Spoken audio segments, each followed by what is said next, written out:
Our next guest in studio is Steffanie Rosalez. Steffanie is director of the Cook Arts Center in Grand Rapids, Michigan. She joins us to talk about art, the humanities, and the values of community. Steffanie, welcome to Feel Like You Belong. Thanks. So you were originally from Hawaii. Yes, I was born in Hawaii. My dad was in the military, so I was born on a military base in Hawaii, and we traveled around a lot when I was younger. But you eventually landed in central Michigan. Yep, yeah. I went to high school at Alma High School, and Alma's just a very small town in mid-Michigan. And then I moved to West Michigan and went to Hope College. And then after that, I moved here to Grand Rapids. And basically you have art and music in your soul.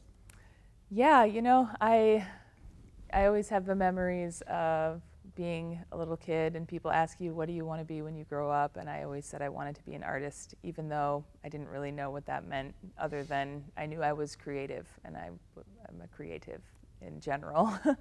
So yeah, I graduated from Hope College with an arts and communication degree. I focused on studio art, painting, and sculpture.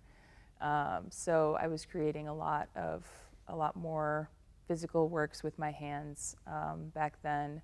But I also am a musician and a curator, and so more recently in life I've been making more music and organizing spaces. What instruments do you play? I play synthesizers, which a lot of people are not familiar with, even though most of the music you hear on the radio today is created with some form of synthesizer or digital interface that includes synthesis. A lot of people know it as like drum machines or like a keyboard that makes weird sounds. So it's all electronics hardware. Sure. I could talk about that for a long time too, but that's something else. Sure. So going on 9 years, you've been the director at the Cook Arts Center. You know, tell us a little bit about the programming, and in fact, it's under an umbrella organization. Granville Avenue Arts and Humanities. It gets a little bit confusing. So our actual nonprofit is Granville Avenue Arts and Humanities with the acronym GAAH. So sometimes people lovingly refer to it as GA, but it's not a great acronym. GA. Unless they're just really amazed, like that work you're doing. GA. Yeah, exactly. That's how I like to think about it.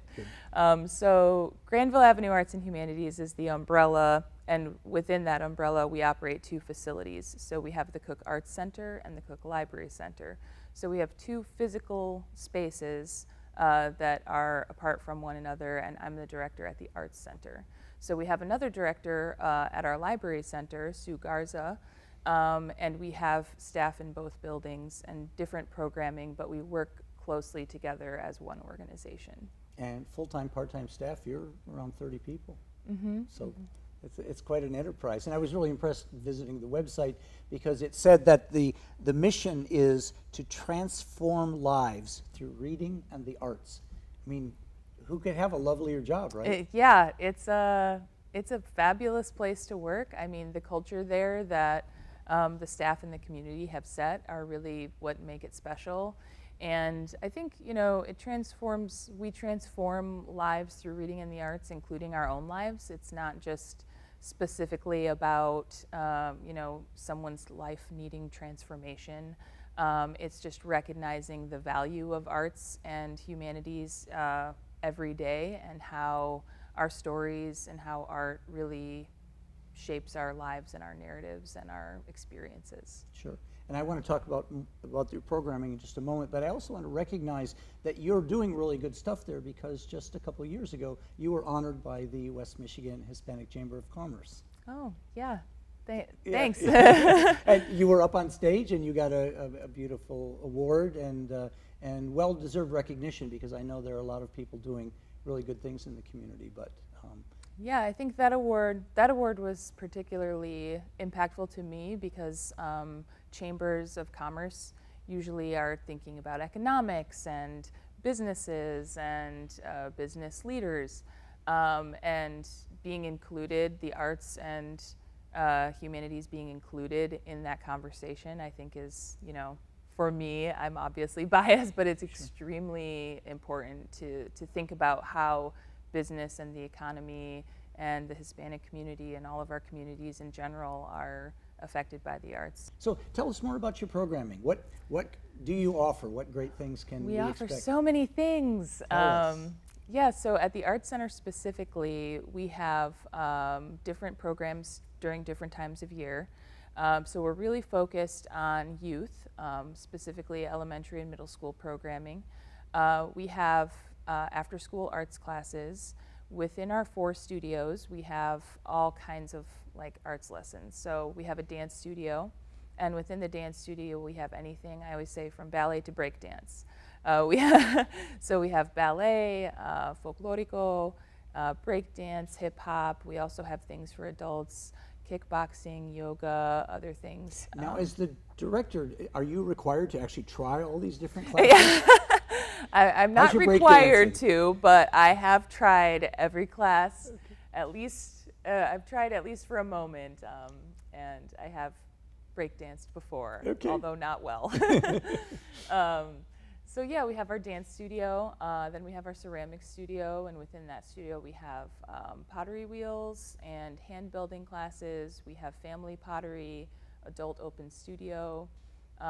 We have our visual arts studio, so in there we have anything that's visual arts related that's not ceramics. So we have sewing, fabric arts, painting, drawing, paper making, piñata making, like all, you know, anything that you might want to make, we make in the arts studio. And then we have our music studio where we have guitar lessons, violin, piano, rock band, drumming, all kinds of, you know, music lessons. So after school, you can come and take a class and learn how to play the guitar and throw a wheel on the potter's wheel, you know, all kinds of things. So what are the ages of people who come by and participate? We serve everyone of all ages. Right now we have enrolled in programs ages 3 to like 83.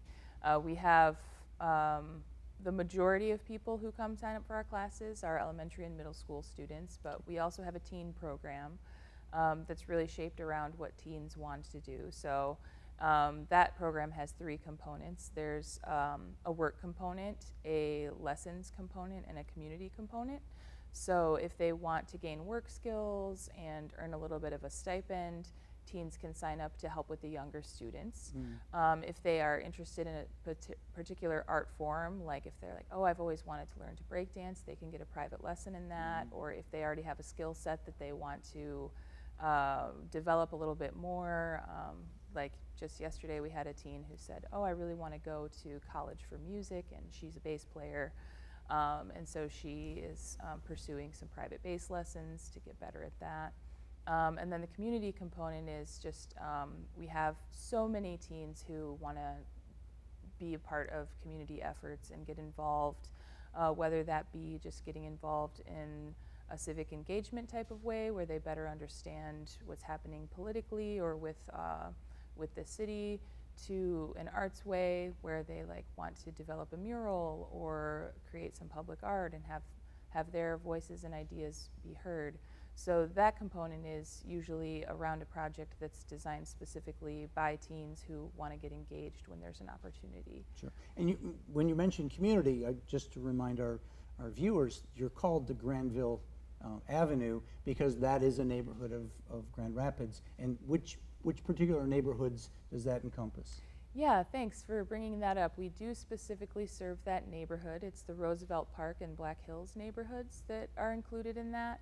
So everyone who lives in that direct community has access to all of our programming for free and has priority. So if you don't live in that neighborhood, you still can participate in our programs and sign up. There's a fee though, and we always give registration priority to people who live in our direct. And I understand there are waiting lists. Yes, there are. You're doing so. popular things in your neighborhood, which is always for break dance. It's always the break dance classes. That's super popular. That's awesome. So, our show really features the lives and work of immigrants. You're a fifth generation immigrant, right? So this is well into your family's place in the U.S., but that neighborhood has a large immigrant population. Talk about your relationship with the neighborhood and the people who come to the Art Center. I think something that's really special about our organization is that because we focus on the arts and humanities, we recognize that the people who are coming to our places and the people who work there are all part of a story, and what we do is all based on all of our stories and all of the things that we want to say and that our neighbors want to say. So a lot of our programming and a lot of our time spent together is really around the culture of the neighborhood.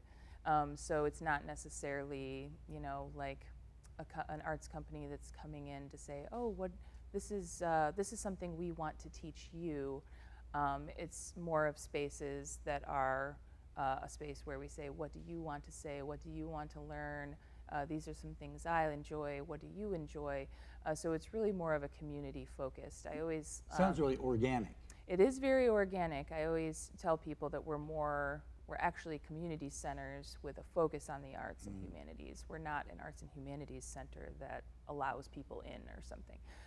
So the programming, you know, that we do have a lot of immigrants in the neighborhood, but we also have a lot of people who have been, you know, in Grand Rapids for a very long time. There's a lot of people who have deep histories and family histories in the neighborhood. So it's a really unique place because we honor everyone's identities, and when people come in and they've, you know, they're first generation immigrants or their parents are, their experience and their story and the things that they want to create are honored in the same ways that some of our neighbors who have been there for years and years and years we shared those histories and cultural things too, which I think is like we have a Mexican folkloric dance class and we have a break dance class. So we have these very different types of dance and very different types of culture that came from very different places, you know, in our world, and but it's something that I think different people want access to, and then can also share, like, oh yeah, this is something that is important to me, and this is something that's important to me, and we can teach it to others. But and also the nature of culture is when different groups come together, there's often sharing and this kind of symbiosis, and so people learn from each other, and you know, culture is constantly evolving too. Yeah. We're gonna have to wrap up in just a moment, but I want to talk about what all of this work means for you. So what is the most deeply satisfying aspect of your work? Oh, man, honestly, the most deeply satisfying part of it is being a part of the Roosevelt Park and Black Hills neighborhood communities. As I've been sharing, it's just a very tight-knit community. Everyone works really hard to like honor one another's stories and identities and work together and work through things. There's a really healthy interdependence in the neighborhood that I don't experience in many other spaces, and it allows people and it allows me to get to know a lot of different types of people and participate in a lot of different types of art forms, and just I have the privilege of a very full and creative life through my work. So I love working with the community that I get to be a part of. That's fantastic. Yeah. We want to wish you continued success. You're clearly doing good things, needed things for the neighborhood and by extension the wider community in Grand Rapids. So keep up the good work, and Thanks, definitely Alan. stay in touch with us. Thanks. Thank you for joining us. If you're watching us on TV, stay tuned for our following segments on language and culture. If you're watching Feel Like You Belong on the internet, we hope you will share your feedback with us via our website and YouTube channel. And be sure to catch our many other stories about the amazing individuals making our communities more engaged and creative spaces.